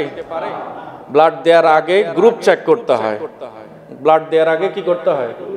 গ্রুপ চেক করতে হয়। গ্রুপ চেক করা ছাড়া যদি যে কেউ অন্য কারো শরীরের মধ্যে রক্ত প্রবেশ করে দেয়, তাহলে কি রোগী বাঁচবে? তাহলে আগে গ্রুপে মিল থাকতে হবে কিনা? হবে। এখন অসুস্থ হচ্ছে ইসলাম, অসুস্থ হচ্ছে কি ইসলাম। ইসলামের রক্তের দরকার। রক্ত কে দিবে? রক্ত কে দিবে? তাহলে ইসলাম মানে কি? বলছে রসুলই হচ্ছে ইসলাম। রসুলই হচ্ছে কি ইসলাম। আল্লাহর দরবার থেকে যা কিছু আমার প্যারা রসুল নিয়ে এসেছেন সেটাই ইসলাম। এখন ইসলামের রক্তের প্রয়োজন, সেখানে রক্ত কে দিবে? আল্লাহর বিধান হচ্ছে এই ইসলামকে জিন্দা করতে হবে আমার রসুলের রক্ত দিয়ে। সেই রক্ত দেওয়ার জন্য প্রস্তুতি নিয়েছেন ইমামে আলে মাকাম ইমামে হুসাইন। গরিব নওয়াজ বলছেন, যখন দিন অসুস্থ হয়ে গেছে, দিনের আশ্রয়ের প্রয়োজন, দিনের চিকিৎসার প্রয়োজন, দিনের রক্তের প্রয়োজন, সেই রক্ত দিয়েছে আমার হোসাইন। সেই জন্য বলছেন দিন পানা আস্তে হোসাইন, দিন তো আজ টিকে আছে হোসাইনের রক্তের কারণে। সরদার নাদাত দর দস্তে ইয়াজিদ, নাদাত দস্ত দর দস্তে ইয়াজিদ। ইমাম আলী মাকাম ইমাম হোসাইন হাত দেননি। সে চেয়েছিল কি? হাত। আপনি আমাকে হাত দেন, দুনিয়ার যা কিছু লাগবে সব দিয়ে দেব। আরামায় এসে থাকতে চান, ব্যবস্থা করে দেব। খাদেমের দরকার, ব্যবস্থা করে দেব। রাজপ্রাসাদের দরকার, রাজপ্রাসাদ দিয়ে দেব। আপনার জীবনে আপনার পরিবারের জন্য যা যা দরকার সব ব্যবস্থা করে দেব, কিন্তু আমি চাই শুধু আপনার হাত। এখন আপনাদের কাছে একটা ছোট্ট প্রশ্ন। নির্বাচনের আলোচনা হচ্ছে, হচ্ছে না? নির্বাচনের তারিখের জন্য আবেদন করা হচ্ছে, আহ্বান করা হচ্ছে। এখন একটা নির্বাচনে যদি আমাদের এলাকা থেকে, মহল্লা থেকে কোনো একজন মুরব্বী যদি অসুস্থতার কারণে ভোট কেন্দ্রে যেতে না পারে, ওনার কারণে কি নির্বাচনের কোনো ক্ষতি হবে? এমন অনেক ব্যক্তির নাম ভোটার তালিকায় আছে যারা কবরে চলে গেছে, এখনো ভোটার তালিকা থেকে নামগুলো কি করা হয়নি, কাটা হয়নি। এমন অনেক ভোটার আছে না? কথা বলেন, আছে কিনা? তো ওই ভোটারের ভোট না হলে নির্বাচনের ক্ষতি হবে? এখন ইয়াজিদের সাথে তো সিরিয়ার লোকেরা আছে, ইয়াজিদের সাথে তো দামেস্কের লোকেরা আছে, ইয়াজিদের সাথে তো কুফার লোকেরা আছে, ইয়াজিদের সাথে তো বাসরার লোকেরা আছে। তাহলে গোটা আরবের বিশাল অংশের মানুষ এজিদের পক্ষে আছে কিনা? হোসাইনের হাতটার দরকার কি? হোসাইন তো একজন ভোটার, হোসাইন একজন ভোটার। আমাদের সমাজে কেউ যদি ভোট না দেয় নির্বাচনে কোনো ক্ষতি হবে? তার ভোট দেয়া না দেয় নির্বাচনের ফলাফল নিয়ে কোনো টেনশন? প্রার্থীরা এগুলো চিন্তাও করবে? নির্বাচন কমিশনও চিন্তা করবে না। কিন্তু ইয়েজিদের কেন মাথা ব্যথা হলো ওই একটা হাতের জন্য? তাহলে বোঝা যাচ্ছে এখানে কোনো রহস্য আছে কিনা? কথা বলেন, রহস্য আছে কিনা? ইয়েজিদ চায় হোসাইন হাতটা আমাকে দাও, কিন্তু হোসাইন হাতটা দিতে রাজি নয়। ওই এক হাত না হলে যে তার সিংহাসন বসাটা, তার রাজত্বে, তার মসনদে বসাটার ব্যাপারে কোনো প্রতিবন্ধকতা হওয়ার কারণ নাই। তারপরও ইয়েজিদ কেন ওই হাত চায়? কারণ ইয়েজিদ জানে ইমারত এক জিনিস, ইমামত আরেক জিনিস। একটা হচ্ছে ইমারত, রাষ্ট্র পরিচালনার ক্ষমতা, বসে যাওয়া, নেতৃত্ব দেয়া, আর একটা হচ্ছে ইমামত, যে সারা পৃথিবীর মানুষ ওনাকে ইমাম হিসেবে কবুল করে নেয়া। ইয়াজিদ জানে আমি জোরপূর্বক ক্ষমতায় বসে গেলে আমি ইমারত পাবো, কিন্তু ইমামত পাবো না। যদি একজন হোসাইন আমার হাতে হাত দিয়ে দেয়, গোটা মুসলিম উম্মাহ আমাকে ইমাম হিসেবে স্বীকৃতি দেবে। তাহলে সেটা আর এক হাত নয়, এটা লাখো মুসলমানের হাত হয়ে গেছে। লাখো মুসলমানের কি হয়ে গেছে? হাত হয়ে গেছে। গোটা মুসলিম বিশ্ব ইমাম হিসেবে কাকে মানবে? বলছে ইমাম হওয়ার সব যোগ্যতা আছে ইমাম হোসাইনের কাছে। ইমাম হওয়ার যোগ্যতা সব আছে কার কাছে? হোসাইনের কাছে। তো একজন হোসাইনের হাত যদি আমি ইয়াজিদ পেয়ে যাই, তাহলে বাকি আর কারো কাছ থেকে আর বায়াত করাইতে হবে না। অটোমেটিক্যালি সবাই আমার বায়াতের আন্ডারে চলে আসবে। আমার ইমাম আলী মাকাম বলছেন না না, আমি জীবন থাকতে নানা জানের দ্বীনকে কোন ফাসিকের হাতে তুলে দিতে পারবো না। সেই জন্য সরদাত মাথা দিয়েছেন, নাদাত দস্ত দর দস্ত ইয়াজিদ, ইয়াজিদের হাতে হাত দেননি। গরিব নওয়াজ সর্বশেষে উপসংহার টেনে বলে দিচ্ছেন, হাক্কাকে বেনায়ে লা ইলাহা ইল্লাল্লাহ আস্তে হুসাইন। শুনে রাখো দুনিয়াবাসী, আজ যে ইসলাম দেখছো, এই ইসলামের বেনা, ইসলামের ফাউন্ডেশনের নাম হচ্ছে হুসাইন। আজ আমি আপনি যে ইসলাম নিয়ে আল্লাহর দরবারে দণ্ডায়মান হওয়ার আশা পোষণ করছি, ওই ইসলামের ফাউন্ডারের নাম কি? কথা বলেন, ফাউন্ডারের নাম কি? হুসাইন। তো যার অন্তরে হুসাইন আছে, আমরাও তার সাথে আছি। আর যদি কারো অন্তরে হুসাইন না থাকে, তার পেছনে ইক্তেদা করতে রাজি। এমন কিছু গোস্তাখ বেয়াদব আছে কিনা যারা ইমাম হুসাইনকে দোষী বলে? একটু বড় করে বলেন নাউজুবিল্লাহ। তো মানে না মানে अपना तो अकीदा है, तो माने या ना माने अपना तो अकीदा है। हर कारी के होठों पर कुरान बे हुसैनी है। तो बड़ो करे बोले सुभान अल्लाह। তুমি মানো আর না মানো, এটা আমার কোনো আশা, আমার কোনো কিছু যায় আসে না। আমার আকীদা আমি ক্লিয়ার করছি। যে সকল ইমাম মুসাল্লায় কেরাত পড়ছে, কোরআন পড়ছে, এই কোরআন আমার হুসাইনের আমানত। এই কোরআন আমার হুসাইনের আমানত। তো যার অন্তরে হুসাইনের মহব্বত আছে, আমি তার পেছনে ইক্তেদা করব। আর যার অন্তরে হুসাইনের জন্য হিংসা আছে, বিদ্বেষ আছে, তাকে আমি পেশ মুসল্লায় বরদাস্ত করব না। তু মানে या না মানে अपना तो अकीदा है। हर कारी के होठों पर कुरान में हुसैनी है। ये दिल में हुसैनी है, ये जान में भी हुसैनी है, सद शुक्र के अपना को इमाम भी हुसैनी है। बड़ो করে বলে সুবহানাল্লাহ। কারবালার ময়দানে ইমাম হুসাইনের শাহাদাতের দরকার ছিল কিনা? ছিল, কারণ হুসাইন সেদিন সারা বিশ্বকে দেখিয়ে দিয়েছে, উম্মত জেনে রাখো আমার রক্তের উপরে ইসলামের ফাউন্ডেশন নানাজান ভবিষ্যৎবাণী করে গেছেন। আমার পেয়ারা রসুল যেদিন কোলে নিয়েছেন, আজান দিয়েছেন, সেদিনে ঘোষণা করে দিয়েছেন আমার হুসাইনকে আমার উম্মতেরা শহীদ করে দেবে। ইন্না ইবনে হুসাইন মাকতুলুন, আমার এই সন্তান হুসাইন শহীদ হবে। ইমামে হুসাইনের শাহাদাতের কথাটা নতুন কথা ছিল না, অনেক প্রসিদ্ধ কথা ছিল, কিন্তু কেউ ওনার শাহাদাত না হোক দোয়া করেছেন? রাসূলুল্লাহ সাল্লাল্লাহু আলাইহি ওয়াসাল্লাম আমার পেয়ারা রসুল দোয়া করেন নাই আল্লাহ হুসাইনকে তুমি শহীদ করিও না, এটা বলেন নাই, বরঞ্চ আল্লাহকে বলেছেন আল্লাহ আল্লাহুম্মা আতিল হুসাইনা আজরাউ ওয়া সাবরা, আয় আল্লাহ আমার হুসাইনকে তুমি সবর দান করিও এবং সবরের বড় প্রতিদান মহা পুরস্কার দান করিও। হযরত ফাতিমা আয-জাহরা দোয়া করেছেন আয় আল্লাহ আমার হুসাইনকে সবর দান করিও। মাওলা আলী শের খোদা দোয়া করেছেন আমার হুসাইনকে সবর দান করিও। সবাই জানার সত্ত্বেও ওনার শাহাদাত না হওয়ার জন্য কেউ দোয়া করেন নাই, অথচ আল্লাহর দরবারে দোয়া করলে আল্লাহ সিদ্ধান্ত পরিবর্তন করতে পারেন কিনা?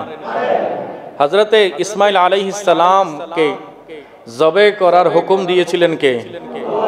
হযরত ইব্রাহিম আলাইহিস সালাম বলছেন এ আমার সন্তান, আমি স্বপ্ন দেখেছি আন্নী আসবাহুকা, আমি তোমাকে কি করে দিচ্ছি? জবে করে দিচ্ছি। তখন সন্তান বলেছিল ইয়া আবাতি ফাআল মা তুমার, আয়ে আল্লাহর নবী আপনাকে যেটা স্বপ্ন দেখানো হয়েছে সেটা কোনো সাধারণ মানুষের স্বপ্ন নয়, এটা তো আল্লাহর অর্ডার ছিল, এটা তো আল্লাহর হুকুম ছিল। আমি ছোট্ট, আমি শিশু, আপনি আমার পরামর্শ নিচ্ছেন, আমি আপনাকে বলছি আব্বাজান যা হুকুম হয়েছে দেরি করবেন না, তাড়াতাড়ি করে ফেলেন। কেমন সন্তান! বাবা জবে করতে রাজি, সন্তান জবে হতে রাজি। বাবা জবাই করতে রাজি আর সন্তান জবাই হতে রাজি। আল্লাহ পরীক্ষা নিচ্ছেন, ইব্রাহিম আলাইহিস সালাম ফার্স্ট ক্লাস ফার্স্ট হয়ে গেছেন, চ্যাম্পিয়ন হয়ে গেছেন, এবং আল্লাহ ইসমাইল আলাইহিস সালামের জায়গায় আল্লাহ জান্নাতি একটা দুম্বা এনে দিয়েছেন। তাহলে ইব্রাহিম ইসমাইল আলাইহিস সালামের কোরবানি আল্লাহ সুবহানাহু ওয়া তাআলা পরিবর্তন করে দিয়েছেন কিনা? তাহলে ইমামে হুসাইনের কোরবানিও আল্লাহ পরিবর্তন করতে পারেন কিনা? আর কিন্তু আমার পেয়ারা রসুল ওই দোয়া করেন নাই, বলেছেন আয় আল্লাহ যখন আমার উম্মতের খাতিরে হুসাইন শহীদ হবে তখন তুমি হুসাইনকে সবর নসিব করিও। আর হুসাইনের সবর কিরকম দেখেন, কারবালার ময়দানে যখন জোহরের ওয়াক্ত এসে গেল তখন ওনার সাথে থাকা সাথী বললেন হুজুর হানা ওয়াক্তুস সালাত, হুজুর নামাজের ওয়াক্ত হয়ে গেছে। তখন তিনি তো চোখের সামনে নিজের সন্তানের শাহাদাত দেখেছেন, নিজের পরিবারের শাহাদাত দেখেছেন। সকাল থেকে একের পর এক শরীর যারা শহীদ হয়ে গেছেন সেগুলোকে এনে তাঁবুর মধ্যে রেখেছেন ইমামে আলী মাকাম ইমামে হুসাইন রাদিয়াল্লাহু তাআলা আনহু। সেই মুহূর্তে ইমামে আলী মাকাম ইমামে হুসাইন রাদিয়াল্লাহু তাআলা আনহু যখন ওনাকে বলা হলো যে হুজুর নামাজের ওয়াক্ত হয়েছে, তখন সাথে সাথে বললেন নাযকুরুল্লাহ ফি হাযিহিস সাআ, আই উম্মত আর দেরি নয়, ওয়াক্ত যখন হয়ে গেছে, শত্রু আক্রমণ করছে, কি হয়েছে? অথচ শরীয়ত মোতাবেক সে সময় নামাজ কাজা করার সুযোগ ছিল। যখন জানের ভয় থাকে, শত্রুর আক্রমণের ভয় থাকে, তখন শরীয়তের ফয়সালা হচ্ছে আগে জান বাঁচাও। আগে কি? জান বাঁচাও, জান বাঁচানো ফরজ, নামাজ পড়াও কি ফরজ। তবে বলছে যখন জান এবং নামাজের বিধান পাশাপাশি এসে যাবে তখন অধিকার দিতে হবে, অগ্রাধিকার দিতে হবে জানের মাসালাকে। জীবনের ব্যাপারটাকে, জান বাঁচানো ফরজ, শত্রুর আক্রমণ বৃষ্টির মতো তীর নিক্ষেপ করছে, এরকম কঠিন মুসিবতের সময় ইমামে আলী মাকামের কাছে শরীয়তের অপশন ছিল, উনি চাইলে নামাজ কাজা করতে পারতেন কিনা? কথা বলেন, পারতেন কিনা? পারতেন, কিন্তু তিনি সেটা করেন নাই। তিনি বিশ্ববাসীকে জানান দিয়েছেন যে আজ এই কারবালার ঘটনা তো আগে থেকে প্রসিদ্ধ, আমার শাহাদাতের পরও এই কারবালার আলোচনা চলতে থাকবে, কিন্তু কোনো আলোচনায় যেন কোনো ঐতিহাসিক এটা লেখে না বসে যে কারবালার ময়দানে হোসেন নামাজ পড়ে নাই। হোসেন শত্রুর সামনে ছিল, তরবারির নিচে ছিল, তারপরও নামাজ হোসেন ছাড়ে নাই। আদু থে জব সর पे तेगे तोले हुसैन सजदे में जाके बोले मदीने वालों गवाह रहना, मदीने वालों गवाह रहना, नमाज मेरी कज़ा नहीं है। बरकर बोले सुभान अल्लाह। अदू थे जब सर पे तेगे तोले हुसैन सजदे में जाके बोले मदीने वालों गवाह रहना, मदीने वालों गवाह रहना, नमाज मेरी कज़ा नहीं है। हुसैन जैसा शहीद आज़म जहां में कोई हुआ नहीं है। बरकर बोले सुभान अल्लाह। আল্লাহর হাবিব বলেছেন আমার হুসাইনকে আল্লাহ সবর দান করিও। ইমামে আলী মাকাম এত কঠিন মুসিবত, আমরা তো কেউ মারা গেলে নামাজের দিকে আর কোনো খবর নাই। কোরবানির পশু তৈরি করতে হবে, এদিকে নামাজ কোথায় যাচ্ছে, জামাত কোথায় যাচ্ছে খবর নাই, ওই পশুর তৈরিতে আমরা ব্যস্ত হয়ে আছি। বিবাহ শাদীর অনুষ্ঠান, কোথায় নামাজ? বিবাহ শাদীর সুন্নাত আর নামাজ কি ফরজ। এখন অনেক পরিবার সারা দিন বিবাহের আয়োজন নিয়ে ব্যস্ত, নামাজের কোনো খবর নাই। বলছে ব্যস্ততার কারণে পারি নাই। অনেক সময় বলছে আমার মা আমার বাবা অসুস্থ, ওনাকে নিয়ে আমি হাসপাতালে দৌড়াদৌড়ি করতে গিয়ে নামাজের ওয়াক্তের কথা খবর নাই। এরকম অনেক অজুহাত আমাদের হাতে, আমাদের মনে মনে আছে কিনা? কিন্তু ইমামে আলী মাকাম বলছেন আমি এমন বড় মুসিবতের মুখোমুখি হয়েছি যেটা পৃথিবীর বুকে কিয়ামত পর্যন্ত আর দ্বিতীয় কারো জীবনে আসবে না, তারপরও আমি আমার প্যারা রসুলের শরীয়ত ছাড়ি নাই।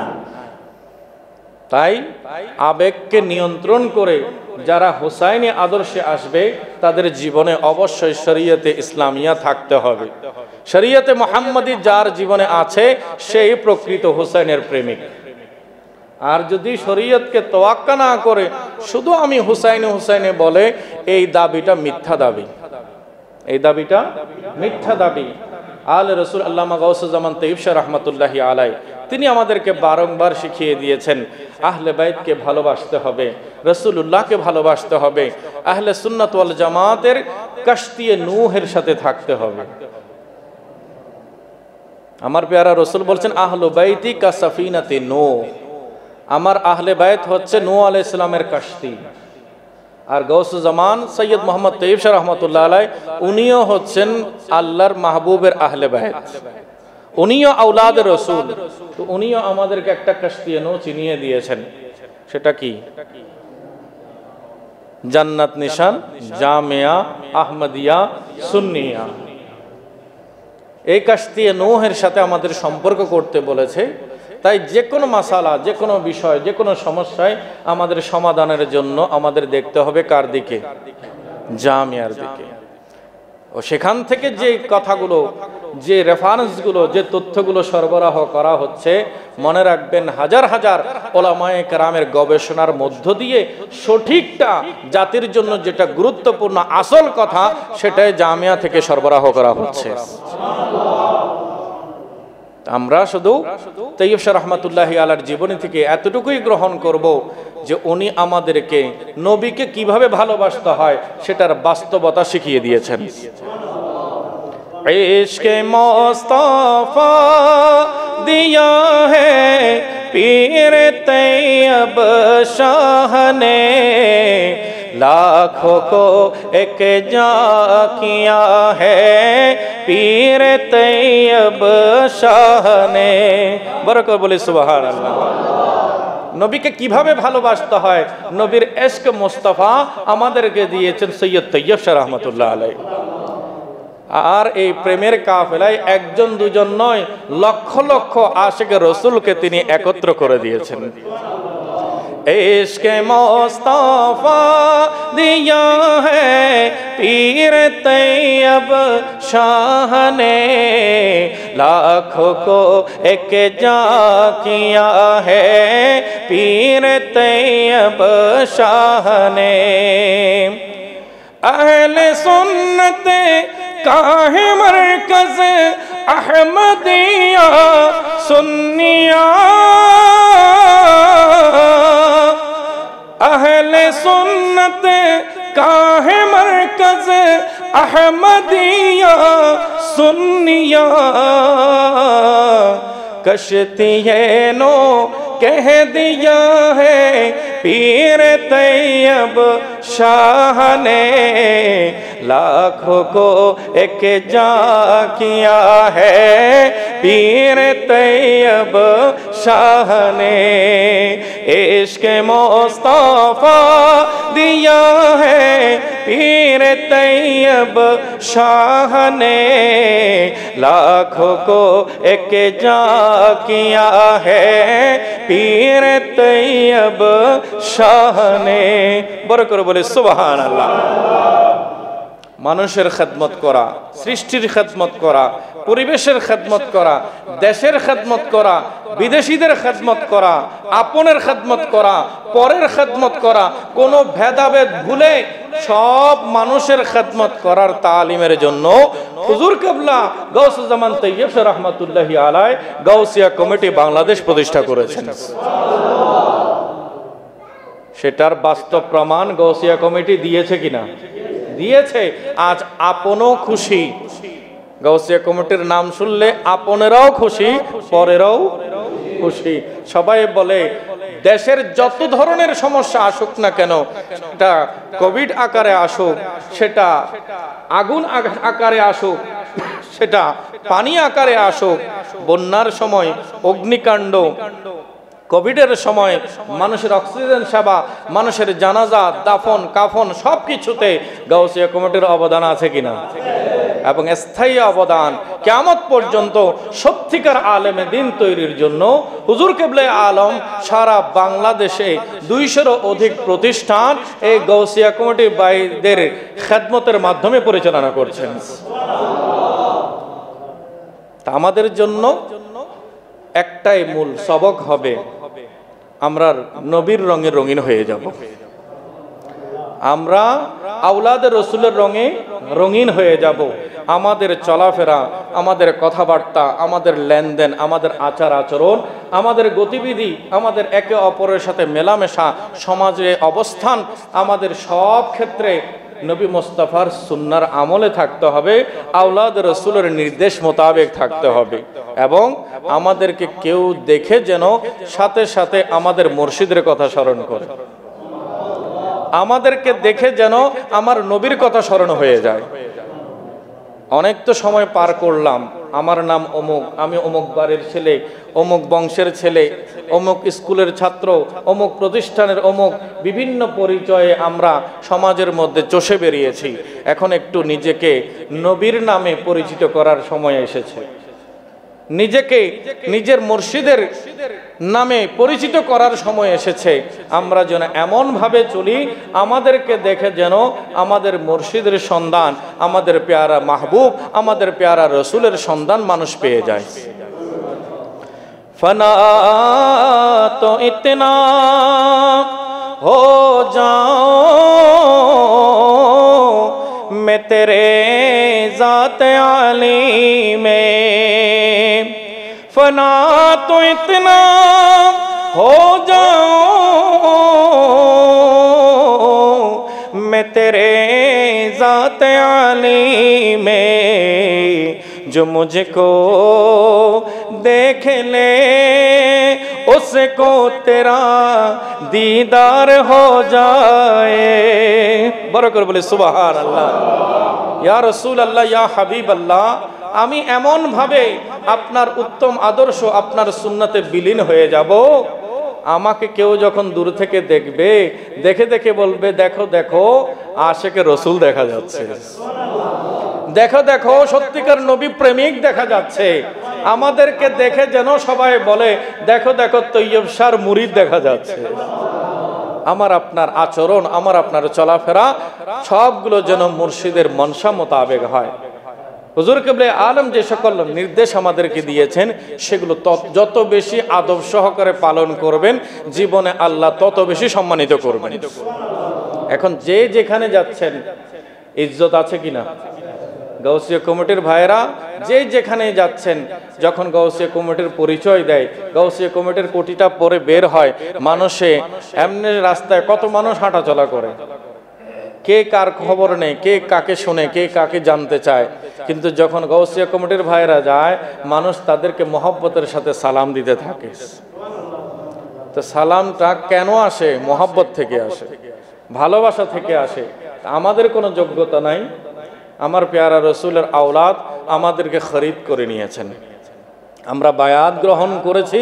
বায়াত মানে নিজেকে বেচে দেয়া, বায়াত মানে নিজেকে বেচে দেয়া। আর খরিদ করছেন আওলাদ রসুল, আওলাদ রসুলের মাধ্যমে আমার পেয়ারা রসুল।